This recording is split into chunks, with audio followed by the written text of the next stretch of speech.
Coming up this afternoon, relief at last for families of victims of convicted serial killer Sharif Abdullahi, who set for life imprisonment following a Wa High Court ruling.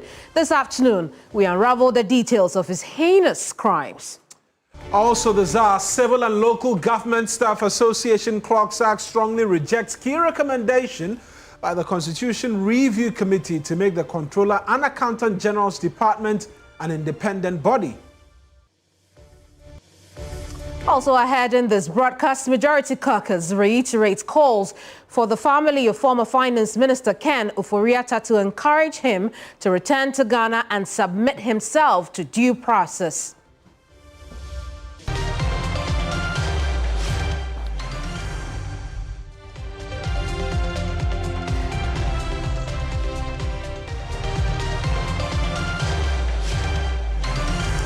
It's News Central live on TV3. I'm Kemeni Amano. And I am Mawina Egbeta. The bulletin starts right now.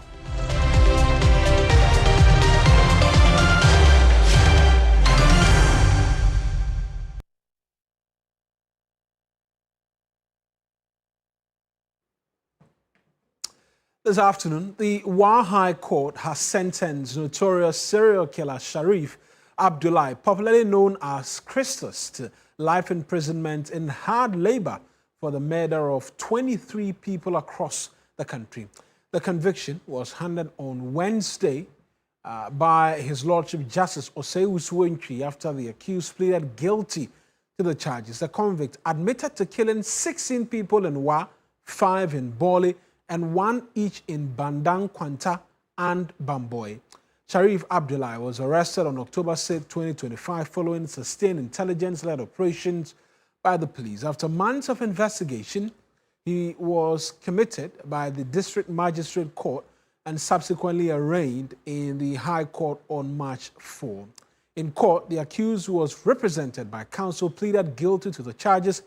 Based on his own plea, Justice Osei Usuentwi sentenced him to life imprisonment in hard labor. The convict is to serve his sentence at the Insawa Medium Security Prison, and the principal state attorney in the Upper West Region, Said Abdul Shakur, spoke to the media immediately after the court hearing.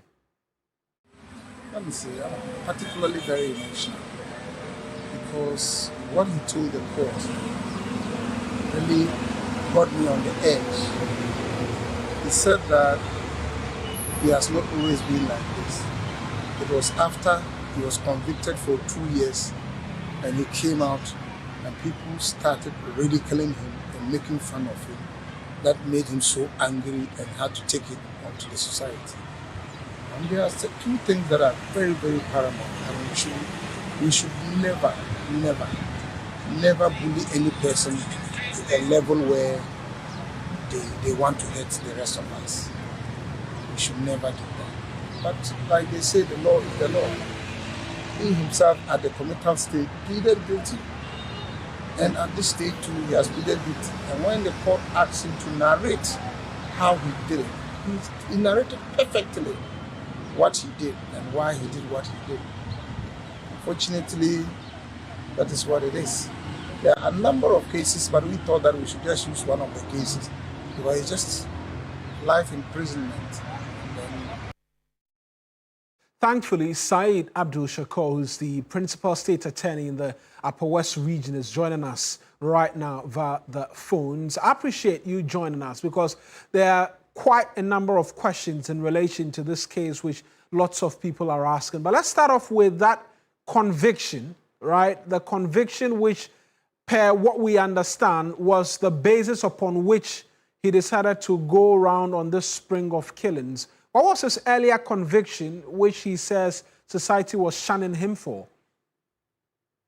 Yeah, before the court could convict him, the court was a little bit doubtful as to his mental capacity because of the gory nature of the recitations. So the court had to go on inquiry. The court then had to ask him what motivated him to do that. First of all, the court asked him about his name, his parents' name, where he stays, the work he does. A number of questions the court asked him. He answered truthfully and then coherently. And that was clear to the court that this person was perfectly normal before the court then convicted him. When the court asked him why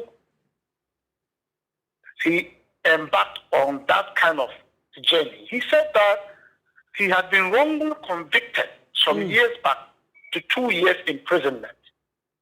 And that after he left the prisons, the society was very hostile towards him. People ridiculed him. Children pelted him with stones. People insulted him.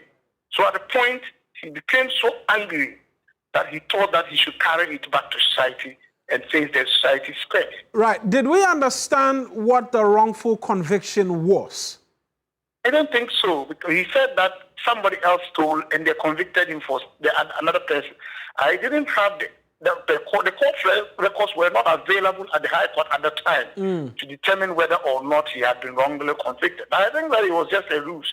I think he was convicted. You believe that the explanation that he was wrongfully convicted, reason for which he decided to go on this spree, was a ruse? Yes, I think it was a ruse, because he subsequently said that people insulted him and ridiculed him. Of course, those of us those people who find themselves on the fringes of the society, those people who are not sufficiently endowed, sometimes you think that the society is against you. You think that the society is hostile towards you. And then children, because he was a popular sunshine boy, children, at least when it's out there that you don't take it easy to some names, particularly in Wa, that is when people want to call those names to then stir you up. Now, there's additional detail which he provided to the court, and which is making people ask questions as to his mental capabilities, that he was consuming parts of the bodies of the persons he killed. How true are these stories which are circulating? Yeah, in that front part, we were aware of that because I have the full docket. He told police that he harvested the parts and used them to make light soup. And that he used his parts, the body parts, the intestines, and then the liver, and then sometimes the penis, to prepare light soup. That was the statement he gave to the police. And that is what he repeated, that he used them to make light soup. You see, what is so striking about this matter is that it was not the police that led the man to the locations that he buried the people. He led the police to the places he buried, the shallow graves he buried his previous victims.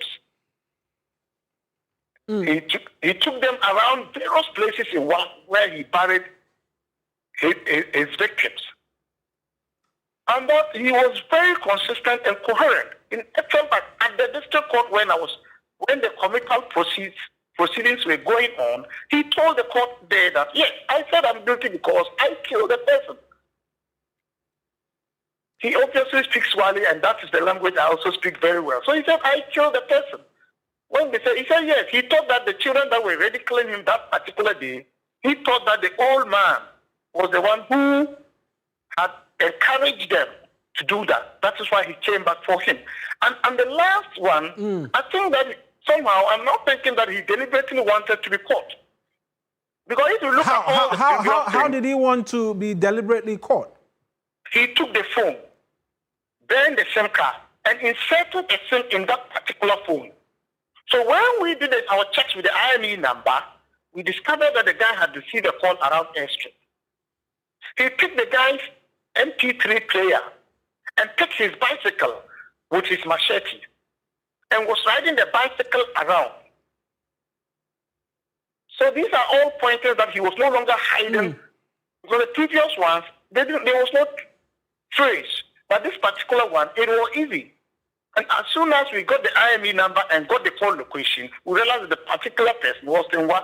Fortunately, he had used it to call another person, who the police immediately moved in and picked that person. That eventually led to his arrest. And when he killed them, he went underground for 4 days before he came out. Right.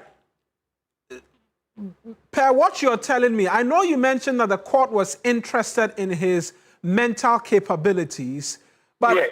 Did the court find a need to have a medical professional evaluate him outside of the questions I argued, the court initially was entertaining that thought, but I argued against it.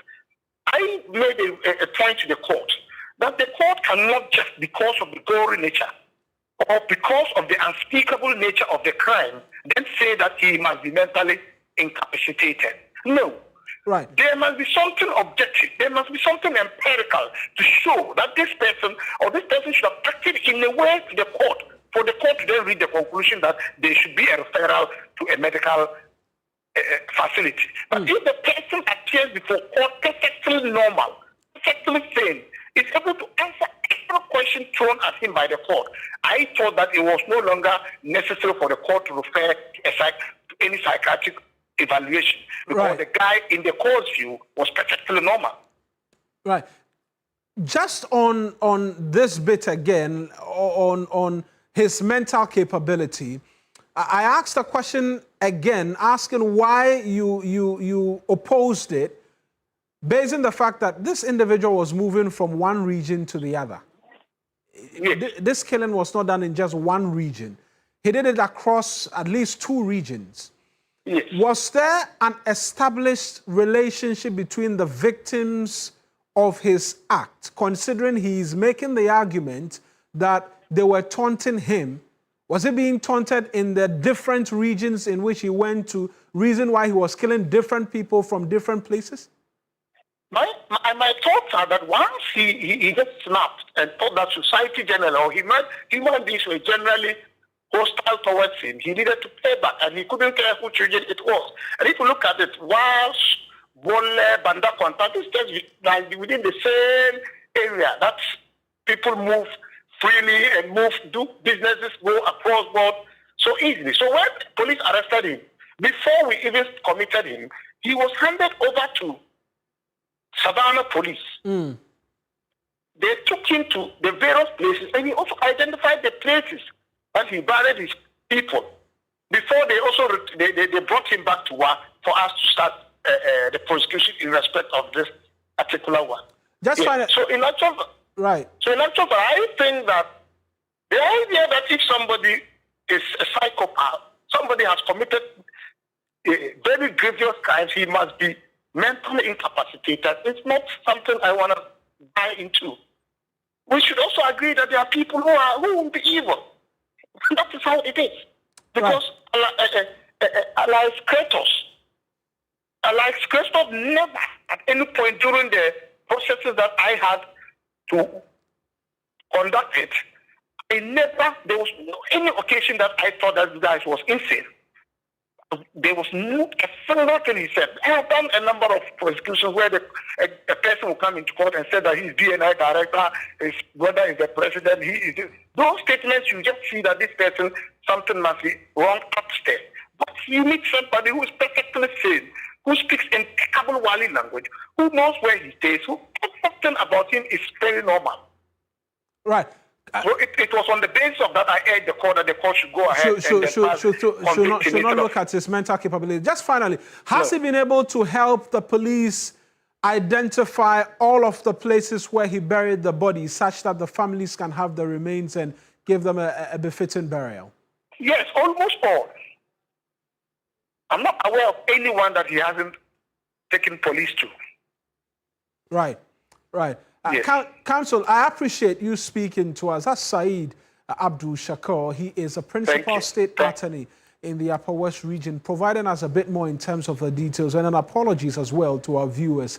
Some of the description, a bit gory. Mental pictures will not be one that some of you watching at home will welcome. But still in Wa, right, there's been some reactions from family and then the residents to the decision by the court. It was pretty much a conviction based upon his own plea. And this is what they've been telling my colleague Ibrahim Wangara upon the conviction of this notorious serial killer. I'm very happy they imprisoned this man life imprisonment, because the judges, they did very well. If Ghana here, if cases are always sued like this, I think we'll have peace. Some of us, we don't see them. Look at an old man struggling, take care of his family, you kill him anyhow and throw the body, take part of his body and make money. And some of us will be inside struggling. So to me, I'm very happy for the Jarius. It has been rampant at our West. So I'll be happy if they are able to sentence. Maybe that will be a lesson for the other people that are already, like maybe if they are having the intention of doing it, maybe they'll stop or either to change their mind or to do that. When I heard about the judgment, I was so pleased with it, and I was happy about the way they took the matter and then the judgment that they passed. I was so excited because if he does that, or if they does that, it is going to serve as a deterrent to the other people who might also venture to work or try to venture into those activities, which is serving as what a life-threatening activity for us to even live in our society. So I was very happy about it. And then I was also very happy because if he's really the one that is guilty about the issue, even if there was something more to do about that, I would have been pleased. But this one alone is going to serve as a deterrent to those of us who might be forced to run into those activities or to be doing things that will take lives away. So I was very happy about it, and I'm very honored to their hard work, what they call the decision they fought to, and the decision the leaders of the society to. So this is going to serve as well. Or it is going. Well, we know that some relatives of the victims in the Bawley serial killing incident have expressed excitement following the conviction of Sharaf Abdullahi, popularly known as Christus, by the Wa High Court for the murder of 23 people across Bawley, Wa, Bamboy, and Bandang Kwanta. Now, according to them, they are happy that justice has been served. On Wednesday, the Wa High Court, presided over by His Lordship Justice Osei Usuinchi, sentenced Sharif to life imprisonment after the accused pleaded guilty to killing 16 people and 5 in Bawley. And Bawley is where we're going right now, where my colleague Christopher Amwako, he's not Christoph, it's Christopher Amwako, is joining us right now with details of a bit in terms of the reaction from the families. Christopher, thank you very much, and we're going to Christopher Amwako right now. Thank you very much for joining us. You've been engaging some of them. They've been expressing excitement, but what is the general mood in the township now that this individual has been identified and has been taken care of? A sense of relief and safety also returning?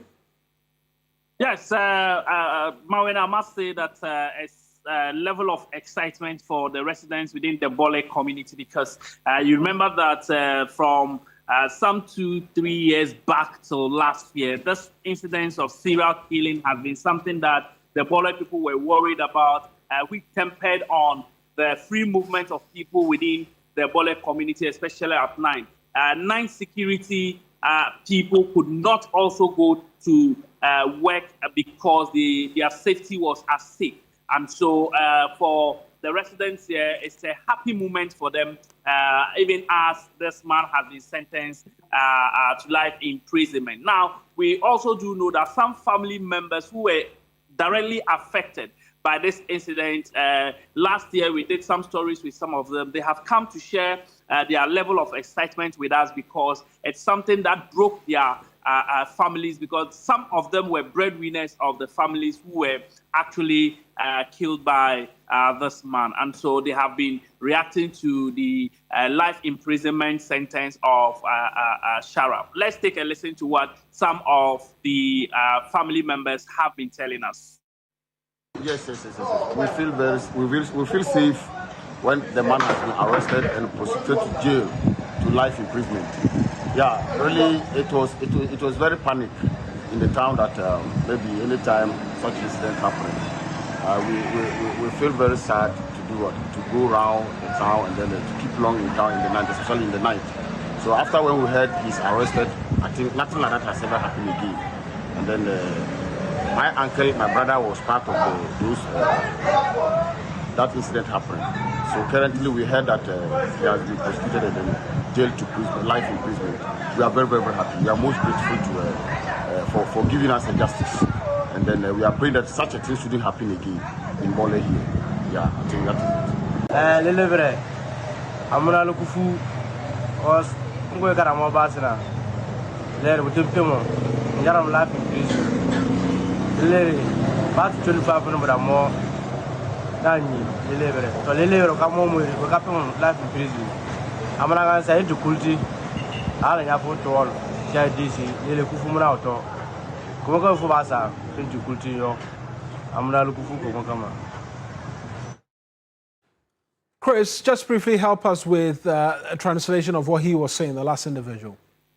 Yeah, so basically what he's saying is that over the past year and counting, they've not been able to move freely at night. It affected their businesses, especially those who do some businesses at night.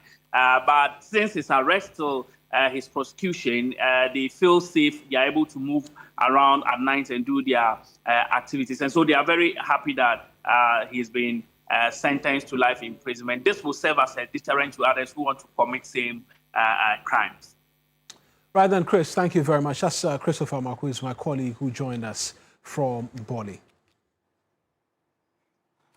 Well, that's what we know. Now, the Civil and Local Government Staff Association, CLOGSAG, has strongly rejected a key recommendation by the Constitution Review Committee to make the Comptroller and Accountant General's Department an independent body.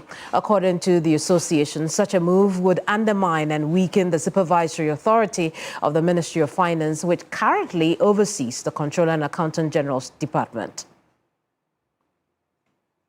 In Accra, the Constitution Review Committee has recommended that the government make the Comptroller and Accountant General's Department an independent body. According to the committee, the move would enhance efficiency and effectiveness in public financial management. However, the Civil and Local Government Staff Association, CLOGSAG, has opposed the recommendation. At a news conference in Accra, the association argued that granting the department independence would weaken the supervisory role of the Ministry of Finance, which currently oversees its operations. Executive Secretary Isaac Bampoado instead endorsed a proposal for Parliament to exercise stronger oversight responsibility over the Comptroller and Accountant General to ensure improved performance and accountability. He also proposed the establishment of Fiscal Responsibility Council to further strengthen financial discipline and oversight. What Ghana requires is not an independent Comptroller and Accountant General that could create bureaucratic hurdles for the smooth operation of the Ministry of Finance. Rather, Ghana requires an independent Fiscal Responsibility Council that would ensure accountability of both the Finance Ministry and the Comptroller and Accountant General in public financial management. The Constitutional Review Committee has additionally recommended that the Council of State be given the authority to nominate and vet candidates for the position of Head of Civil Service. But Isaac Bampoado swiftly rejected that proposal, suggesting instead that the President should not be involved in the appointment to the Head of Civil Service. The power to appoint persons to hold or act in an office in the public service shall vest in the President acting in accordance with the binding nominations of the Governing Council of the service concerned, given in consultation with the Public Service Commission. Meanwhile, a lecturer at the University of Ghana Business School, Dr. Daniel Appiah, has backed calls against making the Comptroller and Accountant General's Department an independent body. We are strongly in favor of, one, maintaining the Comptroller and Accountant General's Department within as a department of the Ministry of Finance, and second, the independent fiscal council that both MPs across NPP, NDC MPs have recommended that it should be created, and for which the committee also strongly support that it should be created. Yes, we need it, but we do not think that it should be created through an act of Parliament. It should be put within the Constitution. We'll stay on this story a tad bit. We'll now speak to Dr. Daniel Appiah, a member of the committee set up by CLOGSAG to analyze the work done by the Constitutional Review Committee. Doc, when your committee or your team did the analysis on the back of the CRC review, particularly to do with the Comptroller and Accountant General's Department, what were your conclusions on the work of the CRC?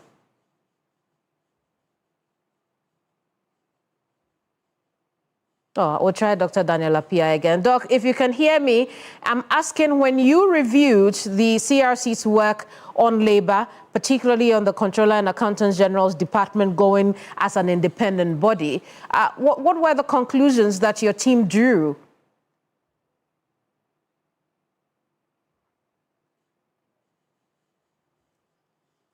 Well, I'm not sure Dr. Appiah can hear us at this time. But the story is that Clocksack is rejecting proposals to make the Comptroller and Accountants General's Department an independent body as recommended by the Constitutional Review Committee in its latest report to the President and the people of this country. Dr. Daniel Appiah is a member of the team that reviewed this proposal from the CRC. Unfortunately, we do not have him now. We'll head to Parliament now because the Minority Leader, Alexander Penyo-Markin, is appealing to the Majority Caucus to desist from displaying placards bearing the image of former Finance Minister Ken Ofori-Atta on the floor of Parliament. His concerns follow strong reservations expressed by the Council of Elders of the NPP and the family of Ofori-Atta over the conduct of some majority members of Parliament who were seen holding up placards with his pictures during the State of the Nation address. Here's the Minority Leader raising the matter on the floor. To the extent that the colleague is a junior brother of Mr. Ken Ofori-Atta, a former Finance Minister of this Republic. No court has found him guilty. We can do our politics, but to also print his pictures deliberately. And that day, the whole world's attention was on this chamber. I would plead, through my friend the Chief Whip, to ensure that in future, any such action is curtailed, controlled, or stopped by him, so that this House would get the needed peace. Because, Mr. Speaker, if we don't stop it, a certain precedent will be set. Today, the Council of Elders have summoned me, that marking. What about the caucus? Ken Ofori-Atta, they carried his picture and call him corrupt. What is MPP also doing? I want to assure the Honorable Duke Ofori-Atta, who has persistently, because I was not in the chamber, he still insisted that the family is so concerned that as a caucus, we have not dealt with this matter, and I had to rush into the chamber to make this plea. I don't intend to litigate it, but I am pleading with the Chief Whip and the leadership of the Majority Caucus that enough of Ken Ofori-Atta's name in this chamber and the persecution and the attack on his reputation. He also is a human being, a Ghanaian. He has a wife, he has children, he has extended family, and not the least, he has a brother who is a sitting member with us. Majority Chief Whip Roxanne Nelson Dapiamepo, in response, urged the family of former Finance Minister Ken Ofori-Atta to encourage him to return to Ghana and submit himself to due process. I am pained. I am pained that this matter is having some adverse impact on Duke. I am pained. Yes, I am pained because I can gauge the mood. But it's about his elder brother's conduct. Everybody is saying, come and account for us too. I believe that if he were here and going through the processes, nobody will mention his name. So on this note, I want to assure him that we will not antagonize him. Please, we will not antagonize him, especially when his sensibilities are concerned. But we want to urge him to urge his big brother to come home.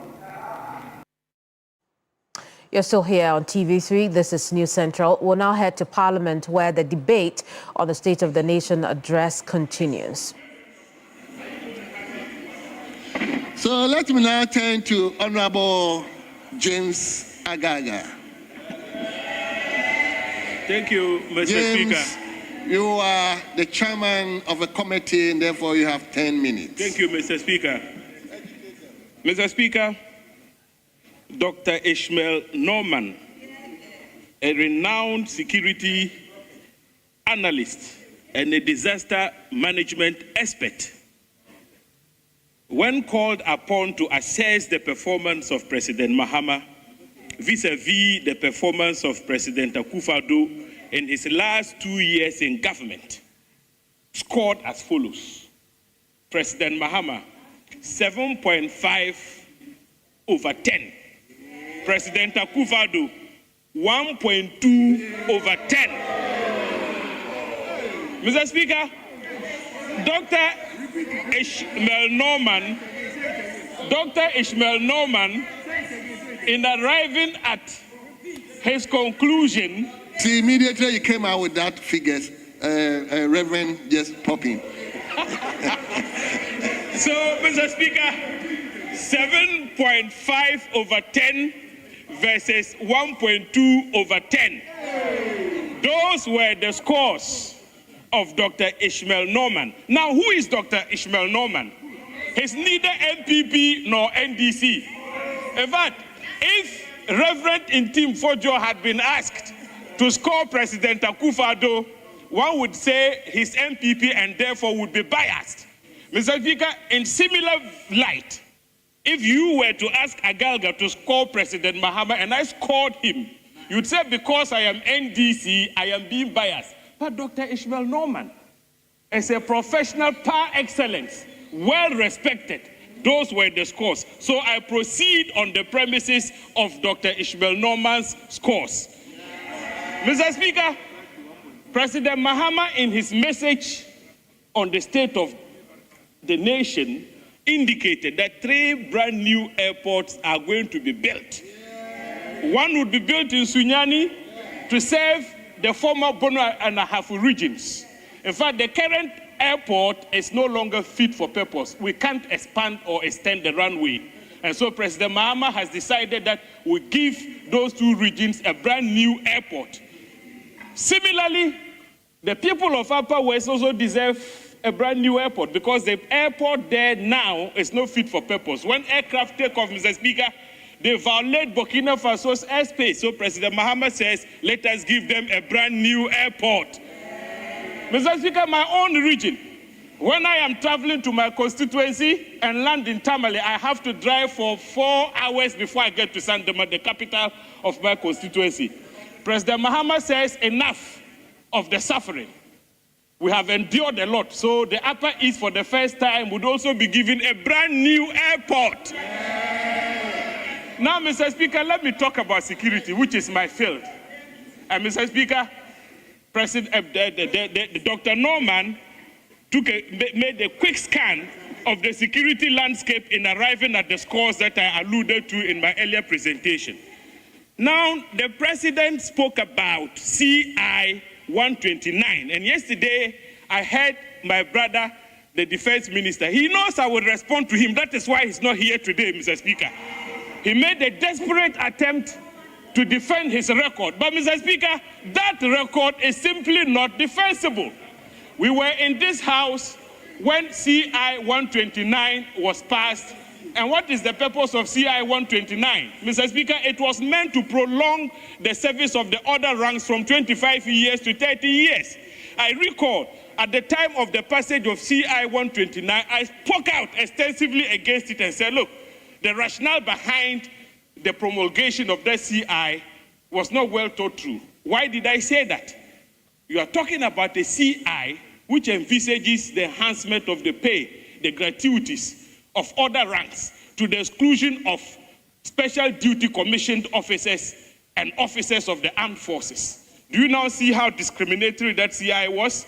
And that is why from that time onwards, 2020, we've had issues with its implementation because it is discriminatory.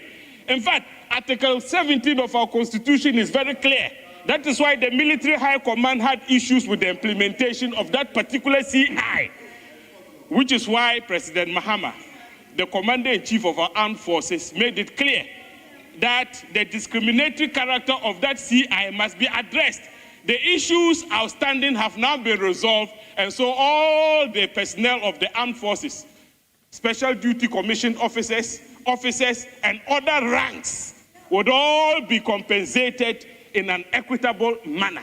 And so if Dominic Nitul were here, I would have pointed it out to him that when I warned him that they were rushing in passing the CI because of the 2020 elections, I would have told him that the chicken has now come home to roost. But Mr. Speaker, he's fled, so I would reserve further comments on that particular subject. But Mr. Speaker, let me address issues raised by my brother and ranking member, Reverend Ntim Fordjour. Reverend Ntim Fordjour says there is insecurity in our country because 8 of our compatriots were killed in Burkina Faso. Mr. Speaker, let me address my brother directly. Burkina Faso is a country with territories well defined in international law. Ghana's security apparatus cannot cross over boundaries, borders, and provide for the security of our nationals in that country. Mr. Speaker, we are not the United States of America. We are not. And so when Ghanaians, and let me extend my condolence to our compatriots, the 8 of them who lost their lives. But when Ghanaians cross borders into foreign jurisdictions, their safety and security becomes the sole responsibility of the security apparatus of that country. And so, Mr. Speaker, the point I'm making is that our security apparatus did not do anything wrong. In fact, when our compatriots died and some wounded, our security apparatus, with the cooperation of the Burkinabés, actually rescued. They did medical evacuation, and we should be commending our Air Force. The Casa flew to Ouagadougou and brought back the wounded, some of whom are now receiving treatment at the 37 Military Hospital. So, Mr. Speaker, with the greatest of respect to my brother, the ranking member, Etim Fojo, our security apparatus is up to the task. Let's get into some other news now. The Vice President, Professor Nana Jane Opoku-Agyeman, is encouraging young Ghanaians to combine academic excellence with discipline and strong moral values as the nation works towards building prosperity and restoring hope. Speaking at the President's Independence Day Awards ceremony in Accra, the Vice President congratulated 52 award-winning students, describing their achievement as a source of pride to their families, schools, and the nation at large. The Vice President, Professor Nana Jane, said the theme of the celebration, Building Prosperity, Restoring Hope, is a collective call to action. She expressed concern over what she described as troubling developments in some schools, including examination malpractices, vandalism, and increasing disrespect toward school authorities. Only a small percentage of our youth engage in these behaviors. However, they risk undermining national progress and sending the wrong signals about the Ghana we want. We will support schools in reinforcing guidance and counseling systems and ensuring that disciplinary measures remain firm, fair, and respectful of children's rights and dignity. The Vice President said the Ministry of Education, through the Ghana Education Service, is working with key stakeholders to strengthen discipline and value-based education in schools. The Ghana Education Service will review existing school discipline frameworks in consultation with parents, teachers, and educational resource persons to address misconduct early and prevent escalation. Prosperity is not built by infrastructure and policies alone. It is also built by law-abiding students and citizens who understand that personal conduct has national repercussions. The Vice President urged the award winners to stay focused, choose their friends carefully, and respect school rules. She commended the Ministry of Education, the Ghana Education Service, and Nestle Ghana Limited for sustaining the awards scheme and nurturing academic talents nationwide.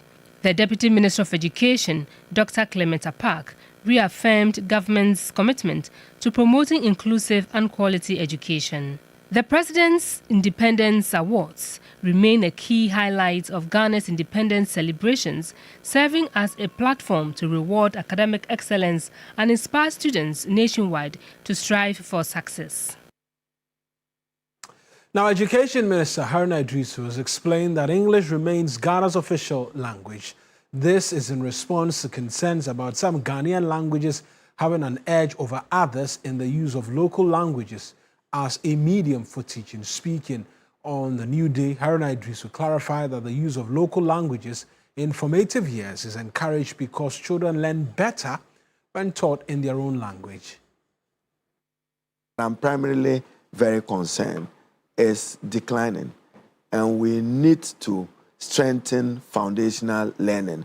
Our partners, the Global Partnership for Education and others, have given us some 118 million to support foundational learning, and then to take advantage of play-based learning and matters relating to the use of local language, which I probably didn't communicate well. English remains Ghana's official language, but we are encouraging as much as possible the use of local language in the formative years, because children learn better evidentially when they are taught in their own language. Well, he's also of the view that this government may not hand out jobs to grassroots members, as was done during the NPP era, because of the current austere and disciplined management of the economy. I've worked at the NDC headquarters for long, and generally expectations are very, very high. And part of the expectation reflected in the disappointment in the previous government and the extraordinary mandate President Mahama won. But what NDC foot soldiers are comparing is that, under NPP, this one got a job, that one got a job. Under NDC, it's been a year, I haven't gotten mine yet. When you are running an austere, disciplined economy, you may not be able to do some of the things that were done before. And I think that justifiable. I'll give you a personal example. Yesterday, as I woke up, I had to call a chief executive and tell him that my director of elections is still unemployed. You know why? South. Yes. I bring in over 60,000 votes. I don't want people to look at him and say, is it worth dying for Haruna? News Central returns shortly. Don't go away.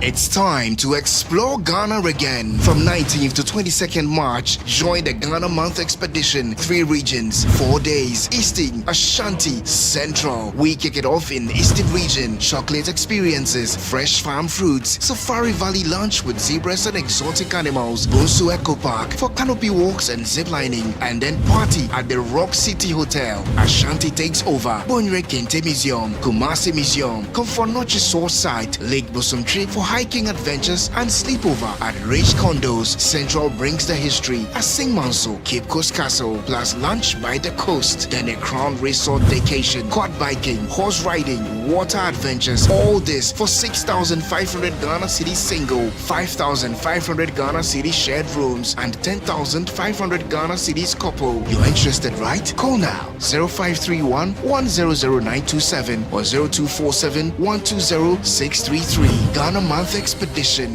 19th to 22nd March. Don't just watch Ghana, experience it. A 1, a 2, a 1, 2, 3, let's go.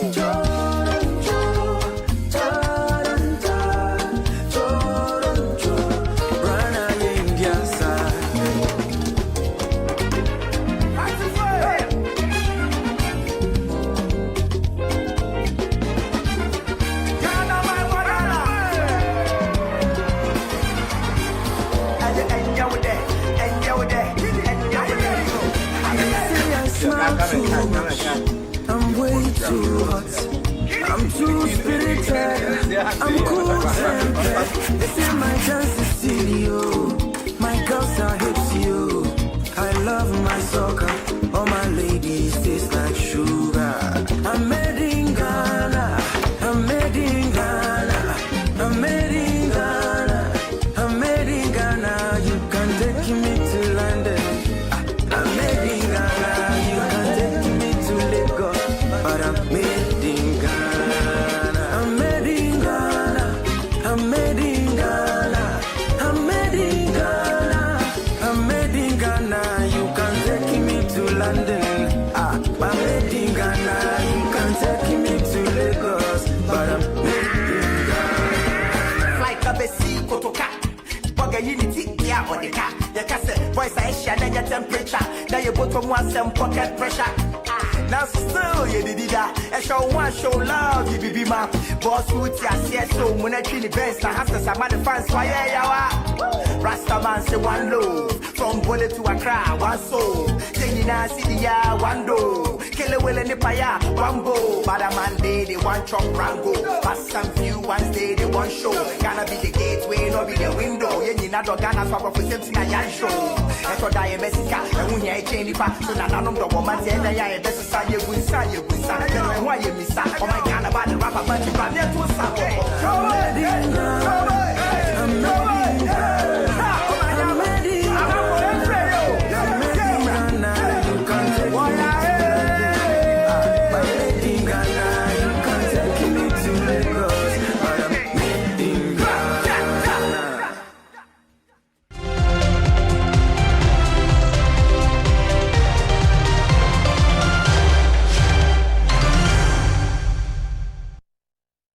Back here on News Central, a bit more stories for you. And final preparation for Ghana's 69th Independence Day National Parade, scheduled for tomorrow, 6th of March, are ongoing at the forecourt of the presidency.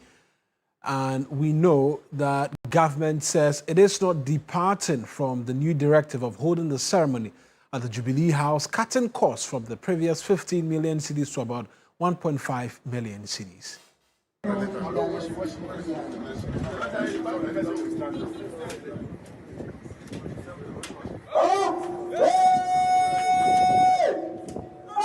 For 2 years in a row, the current government is standing by a new cost-saving mechanism to have the Independence Day celebrations marked at the forecourt of the Jubilee House. National salute!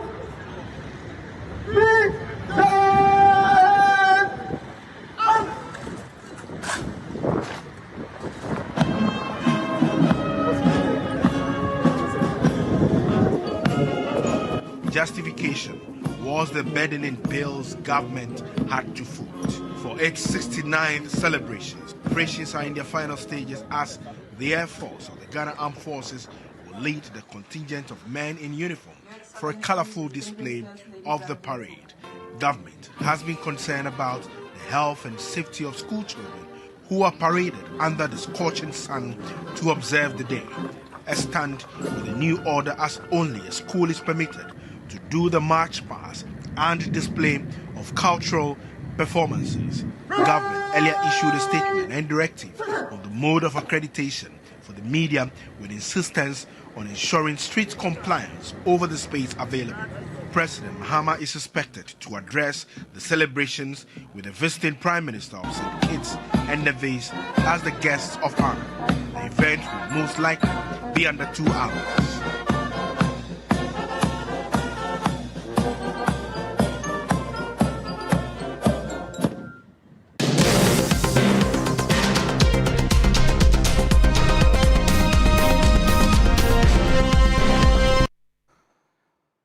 Now, the Ahanta Traditional Council has petitioned President Mahama over growing concerns about resource control of their lands. The local authority laments the emergence of unauthorized mining concessions and political interference in their land administration, a situation they claim is depriving indigenes of their ancestral and birthrights. Ibrahim Mensah has more. At a press conference in Agunan Kwanta, the traditional capital of the Ahanta land here in the western region, Nana Azulo Pra, the Otumfo Bedu Bonsu Ahanta Henestu Supi, and president of the Ahanta State Asafo Authority, accused politically connected individuals of acquiring vast tracts of land without the consent of the allodial owners, the Ahanta Henestu. Speaking on behalf of the Tumivolo Bedu Bonsu Stu, Nana Azulo Pra raised alarm over a 65 square kilometer concession at Tumentu Abasi Princess, which he claims was approved for large-scale mining for a company called Bodrin and subsequently transferred to another individual named Dakon, all without being consulted. Aside that, most of our lands per search from the Mineral Commission shows that a company called Hotopo Resources, formed in 2022, has acquired prospecting license from Interchrome to Achinim on the Cape 3 Point stretch. Then, Butre and Wutumano Enclave. All these were done under the previous administration. He also raised issues with the Mpiasem concession. According to him, the concession was previously assigned to Eagle Eye Mining Limited under the previous administration as a community mining scheme. However, the license was revoked in 2025 by the Ministry of Lands and Natural Resources over procedural irregularities. The chief says intelligence suggests that powerful interests are scheming to have the Eagle Eye mining license reinstated. Nana Azule Pra made a passionate appeal to the president, the Western Regional Minister, and the Minister for Lands and Natural Resources to ensure that the revoked Mpasem concession is handed over to the youth of Ahanta for a legitimate corporate mining scheme. I and the youth of Ahanta begging you to ensure that the Mpasem concession is given to the youth of Ahanta for their cooperative mine and also concession like Esojo, Achinim, and Wutumano, Butre, Chavelin, and Interchrome be allocated as cooperative mining for the Ahanta people. Now, following a recommendation by the Ghana National Fire Service to remove traders dealing in explosive chemicals from the Kumasi City Market, authorities have begun a special operation to relocate affected traders. The move, according to management, is a fire safety measure. The Kumasi City Market, popularly known as KJTR Market, has recorded 8 fire outbreaks since it was opened in 2019. The most devastating incident occurred in March 2023, destroying dozens of shops and affecting the livelihoods of hundreds of traders. Investigations into the various incidents by the fire service revealed that many of the fires originated from shops dealing in explosive or highly flammable chemicals. We have some chemicals, when they come together, they react and ignite. And when they ignite, it's very serious. So to forestall all that, and then in the general interest of the market, we are saying that those people should be moved out of this market. So that, because if we don't do that in future, we don't know what is going to happen. Acting on this recommendation, the Kumasi Metropolitan Assembly and management of the facility resolved to evacuate all traders dealing in explosive chemicals. While some traders have complied with the directive, others are yet to do so. You know, some of them have been in this business for a very long time. But at the end of the day, we are looking at the larger interest of the market. It will be proper to relocate them to save the thousands of people. So we have given them up to Friday to remove every chemical that is hazardous to our livelihoods in this facility. Items removed during a special operation exercise include soda, carbide, and other substances that can easily ignite or explode when exposed to excessive heat. Authorities say the decision is aimed at safeguarding lives, property, and investment following the significant losses recorded in previous fire incidents.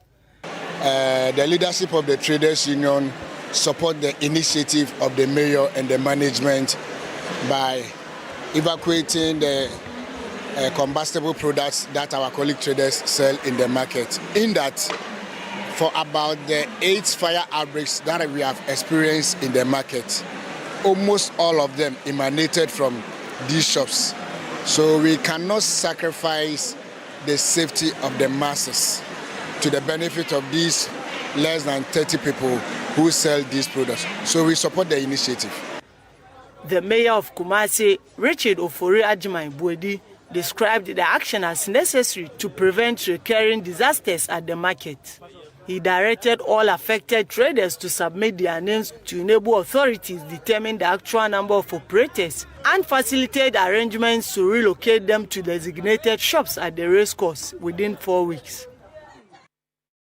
Constituency executives of the NDC in the Twima and Wabieja South municipality have debunked reports suggesting a simmering division between the party leadership and the municipal chief executive, Wisdom Osei Boama. At a press conference, the executives described the alleged rift as baseless and mischievous, insisting that they are collaborating effectively to advance the development agenda of the area. We all believe and appreciate the fact that during elections and contexts, we belong to various teams and factions. However, after the nomination and confirmation of the municipal chief executive, we are working together. You never see constituency executives working as a team without the involvement of the municipal chief executive and vice versa. So the news spreading around about the factions and division between the constituency executives and the municipal chief executive is falsehood. The municipal chief executive is delivering. He is working together with the constituency executives, and we are at peace within the municipality.